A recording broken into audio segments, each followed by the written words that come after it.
Hi guys, how are you? Just sorry, first of all, I've got a really bad cold. I'll try and not be as sniffly as possible. It's either hay fever or cold, but anyway.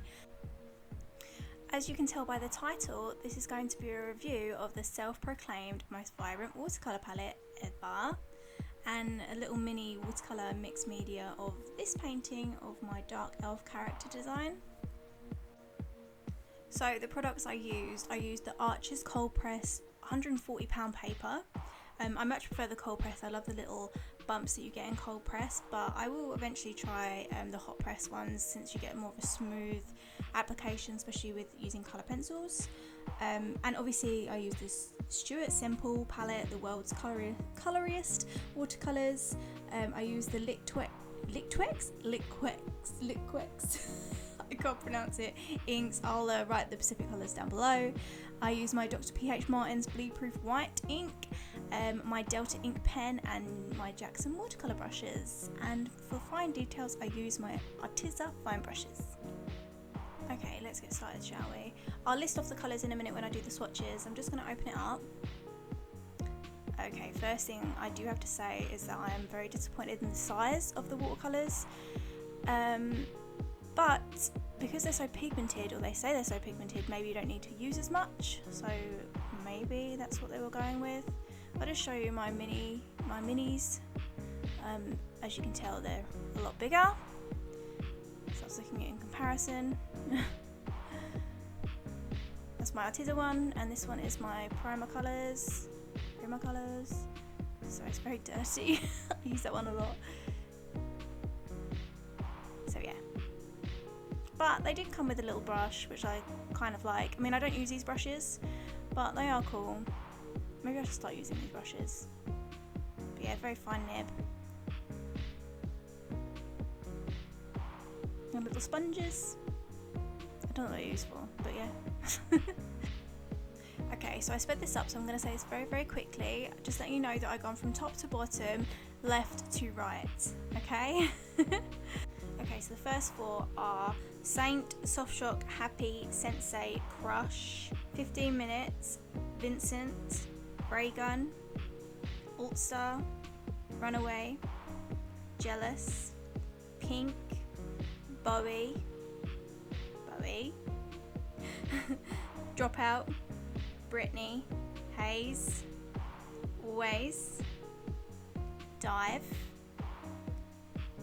King Zulu, 1980, Zoltstar, Alchemy, Envy, Venom, Emerald City, Grudge, Loser, Monster, Swamp, Wheatfield, can't say this one, Acne, Billion, Butt Nugget, Stump, Dirtbag, and also just a little quick disclaimer, I am a newbie-ish to watercolour. I'm certainly not a pro, but I do know what I'm doing more so now, so I have a little idea of what to do first, but you know, it's whatever. I'm learning. This is sort of a learning process video. So my first impressions so far, yes, they are very pigmented on my swatches. Some of them I had to double dip. The pink I was really disappointed in, because I know there's a whole big thing between the creator of this water palette and another artist where they've had like a big thing where he can't use his pink or whatever, and they made a big drama out of it. It was, you know, they both got so silly. Anyway, but yeah, I'm really, because of all this hype about this pink in particular. I mean, I know it's not this pink, but about pink in general that he's made, I was like, okay, the pink's a bit wishy-washy, but it done well in this painting, so I'm not going to knock it that much. Okay, just to run through my first initial technique, was to put colour down first. I haven't actually done this before. I've usually just worked straight off the paper, but I thought it was maybe a good idea because obviously in my digital painting she had a pink background, so I thought, okay, let's put like a textured pink background behind her, and I loved how it turned out. Like all the cauliflowers and everything just looked so nice, and the dry brush. Yeah, I was really happy with putting the background down, but I wish I left out some more white. especially in her hair, then it would have looked, her highlights of her hair would have been really popping. But I did like how it ended up overall, because when I put the lighter bluish purple over the top, it started to look like a draw breaker underneath, and I was like, oh, this looks really cool, so I'll just sort of go with it. So my tip number 1 for newbie watercolour artists from one to another, I want to help if in any way if you're stuck with watercolour. Basically start off light first. You always want to make sure you leave room for highlights, and you have to pre-plan very much so with watercolour. You need to understand where you're going to put your shadows, where your highlights are going to be, even before you put any colour down, because you cannot lift, well, especially with this watercolour palette in general, I couldn't lift any of the colours back up. Maybe with my artezas I can lift some watercolour back up, but with this one in particular it just stuck, which is fine, because if you used inks before, inks just stay as well, so you know, it's a good thing to learn with, but frustrating. So yeah, you just want to make sure that you remember to leave the highlight space for whichever angle the lighting is coming from. Obviously with this one the lighting was coming from her nose, because obviously the ring was highlighted, but you know, I didn't leave much room for that in the end, whoops. But yeah, it's always good to pre-plan your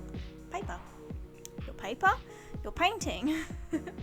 Sorry, to make myself clear, the light source is the ring, the frisbee, the light up frisbee she's got in her hand, so obviously all light should be bouncing on her, on her nose, her lips, her neck, her shoulders, some of her clothes, some of her skirt.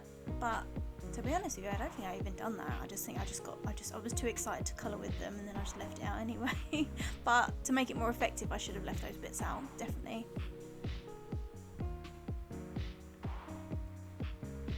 So as you know, I'm an artist that bounces from so many different mediums, from digital to watercolour to alcohol markers to rarely gouache to inks, because watercolour in general has, like, it's a part of my soul. Like, I know it sounds really cringy, but whenever I see watercolour, I'm just obsessed. Like, there's something about it that just makes me go, wow, that's amazing. So as you guys know, I'm quite okay with digital art. I'm getting better, but digital art is my main art form.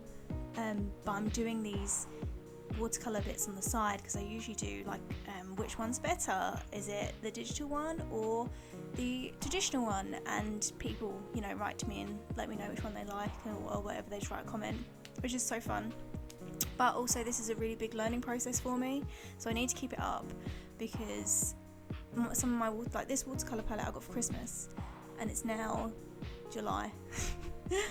So it's like, oh, and I left it for ages. I was like, oh, I'm gonna like do like a big thing with it eventually, and it's just been sitting there that whole time, which is really disappointing because I just haven't like had any time or oomph to get it done. So this is basically me trying to learn along, you know, the watercolour process, I suppose. I do love watercolour more than alcohol markers, actually. Alcohol markers are really cool, but there's just something about watercolours, just, yeah.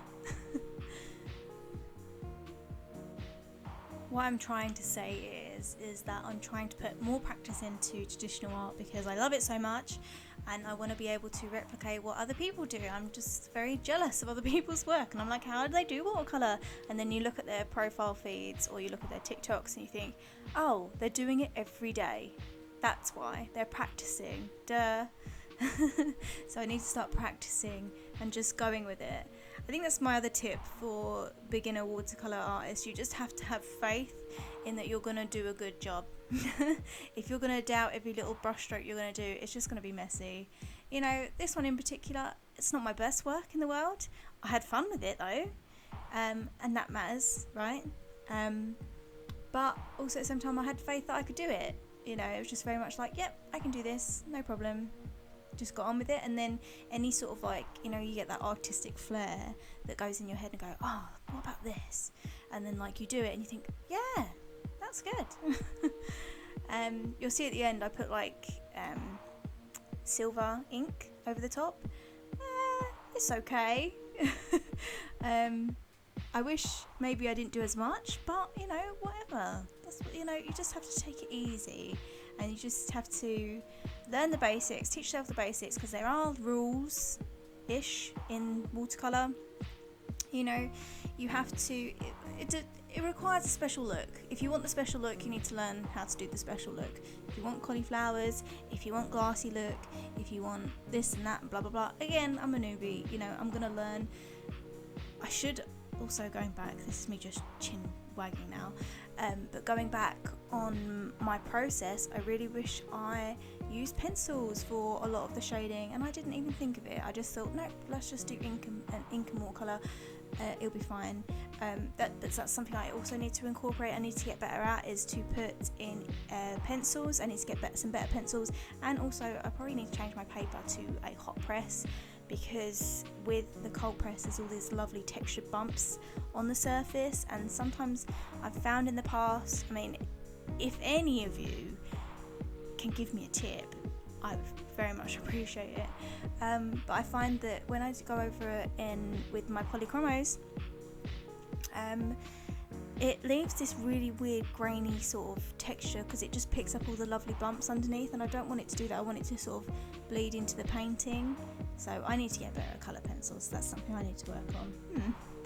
But yeah, there's always something for us to work on. But I would say, have faith, get to it, get your hands messy, learn your fundamentals. The fundamentals would be, personally, don't go too dark, stay light and build up your layers. Stay light, keep it light, and then build up your colour. Remember to leave out your highlights. That's a big thing, because you won't be getting them back if you colour over it. You could, I suppose, if you had like a gel pen or some white ink, which I have, but it's not really going to look as good. You have to pre-plan. So yeah, I would say 3 things. Pre-plan, go light. If you think that you're light, go lighter. And I've forgot the third one now, because I was going to say something important about the second one. I will come back to the third one. Okay, so the second one, so if you're completely newbie to watercolour, just put tons and tons of water in your paint. Like just put tons and tons and tons of it in, and then you'll have a really, really light colour. That's what's so fun about watercolours. You can make the colour look completely different to what it looks like if you put it on really harsh or put it on dry. As you can see at the bottom, I have all my swatches at the bottom to see how it's going to turn out. So it's always good to cut off some paper. The paper that you're using, don't use any other paper. Don't use like typical non-paper, like non-watercolour paper, or use something completely different brand to the paper that you're using. Cut off a little bit, have a look, see how the swatches turn out, pre-plan your swatches before you even put it down. That is my advice. And now I've forgot number 3. It will come back to me. Highlights, that's the 3rd one. Highlights, remember your highlights. If you are obsessed with highlights like me, yeah, make sure you pre-plan. It's like the first one again though. Pre-plan. Yeah, make sure you remember your highlights and where your shadows are going to go. Yes. As you can see, I'm inking now, so you can do this, but it's completely up to you. You can do this before or you can do this after. Just make sure you let it dry. I usually let it dry for a full day, but if you're using the like Indian ink and pen nib, it won't take that long to dry. But if you're using like a Micron or a G-Tech pen, some of them aren't watercolour, you have to be careful with them because they do bleed. But you can always ink before. I personally think it's always good to use India ink with my little Delta pen nib. It gives you a really precise, crisp line. But you can do it either way. I preferred this time to do it after, but I kind of wish I'd done it before now. Ish. I don't know what I was doing. I thought maybe I could have done lines with the colours rather than the ink, but after a while I was like, no, this needs some ink. And that's the whole point, just learning.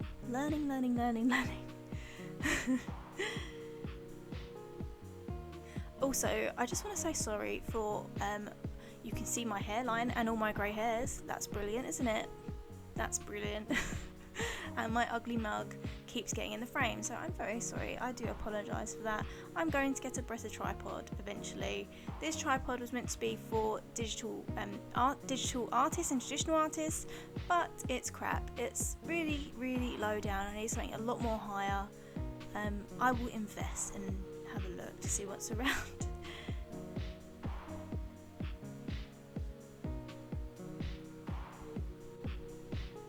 Okay, so I'm going to stop gassing now, and I'm going to talk more at the end of the video and give you my final thoughts of this palette.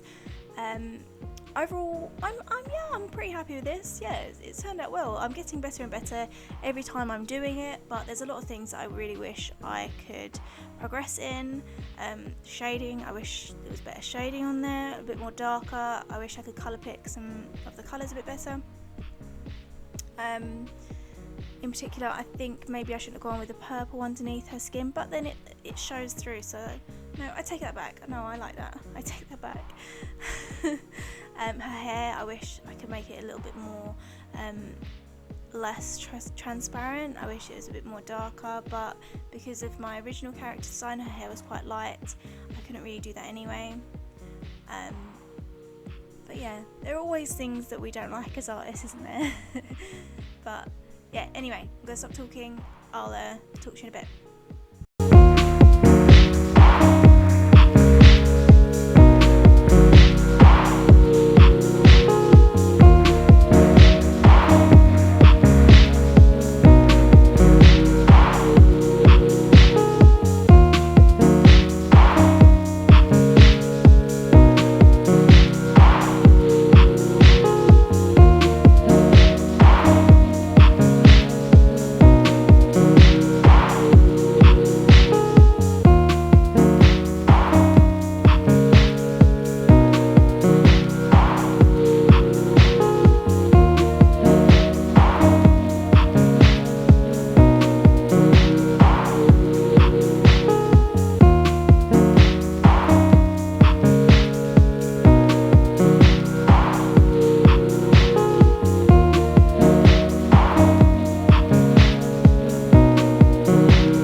coming to the end of the video now, whoever's stuck around to sit down and watch. So my final thoughts on this painting in particular, and my final thoughts on the watercolour palette. Does it live up to expectation? I will tell you in a minute. I like it before without the ink now, and now I'm cringing at myself, thinking that yeah, this was going to be the one, this was going to be amazing, and no, I think it ruined it. Oh no, what did I do? Anyway, I'll keep talking while I'm just destroying this painting. I think one thing I did forget to do, which you know already, is watercolour pencils. Colour pencils. I should have gone in there to add some more harsh lines, especially if I wanted to go darker with the shading. I should have put some more colour pencils in there. I didn't even think. And the thick and thin lines, where are they? There's none. That's why it looks a bit wishy-washy-ish, which is okay because it's watercolour, it's meant to look like that. But to add those dramatic lines in there, which is a lot of my work is line art, yeah, I should have put some more thick lines in there. Damn it.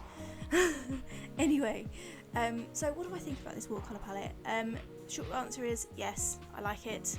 This is going to be my go-to one to go to a lot more. It's a lot more pigmented than what I thought it would be. I've heard a lot of bad reviews about this one, which I didn't understand.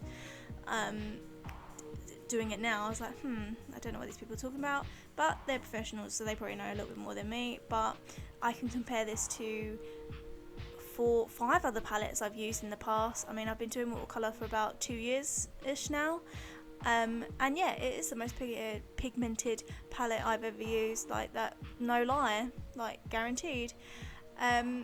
So yeah, I would definitely recommend it. It is on more of your pricier side of watercolour palette. I think it cost me about 50 quid from culthustle.com. But if you're looking for a palette and you love colour, I'd say go with it.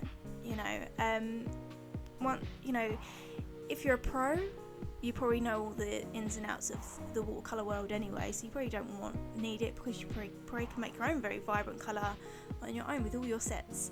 But if you're a newbie or middle newbie, I would say yeah, hell yeah, go with it, definitely. I'll be using this palette a lot more now. Anyway, I'm going to stop talking now. Let me know what you think. Please give me a like if you like this video, and don't forget to subscribe. Bye guys.